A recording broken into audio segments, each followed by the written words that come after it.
Pretty good, yeah, pretty good. He feels really strong about it, really good.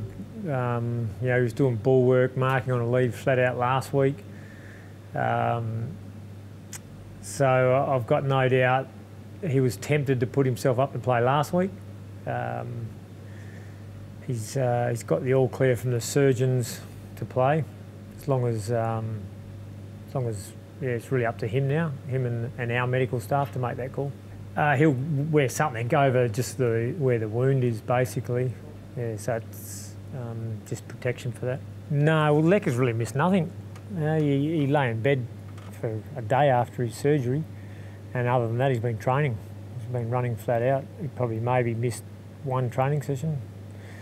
So he's as fit as anyone. It seems pretty amazing that within 3 weeks he'll be playing again. How does that compare back to when you were playing, when a player had that sort of injury? We definitely came back quicker than that.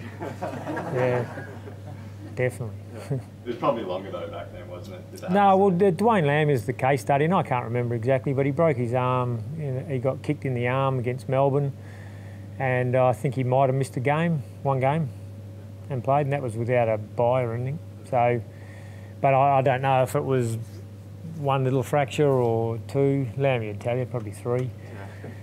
But the same sort of deal. I think he had a plate put in it, and he felt strong enough mentally that he could play through, and he did.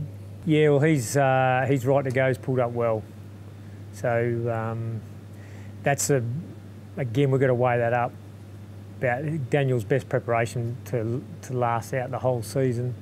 So I'm going to meet with him later today, and we'll get through this training session, and I'll talk to him about that. But he's putting himself up for selection, definitely. Yeah, Daniel will let me know at what level he's at in terms of AFL fitness, because he'll have the best understanding of that. So if he says I can run out 80 minutes flat out, and if you want me to play more, I might be flagging a little bit, then that's a match committee's decision around whether we want to select a player in that position or not. So first thing is to have the chat with Daniel, and then take that to the match committee and say, this is what we've got available. Is 80 minutes enough then? I just threw that out there. He might say 110, anything more than that, you're squeezing me dry, but I don't think he's played 110 minutes for the last 6 years. So I've got to have the talk, see where he's at. That's what I've got to do first. But it's a match committee decision, obviously, about whether he plays or not. He's flying at the moment, yeah. So Eric would say, I'm really confident I can play this week, but he has to sign off. There's certain things they have to do with our medical staff to show that hit certain speeds and all that sort of thing. So we'll wait for that confirmation from the medico staff this afternoon. Did you feel he was a big loss last week? Yeah, it's interesting because I thought Mitch Brown was very good. Any time Hawthorn go forward that many times, I would put money on it that Franklin's going to have 10 shots at goal, and I don't think he had that many on the weekend. He kicked his 5.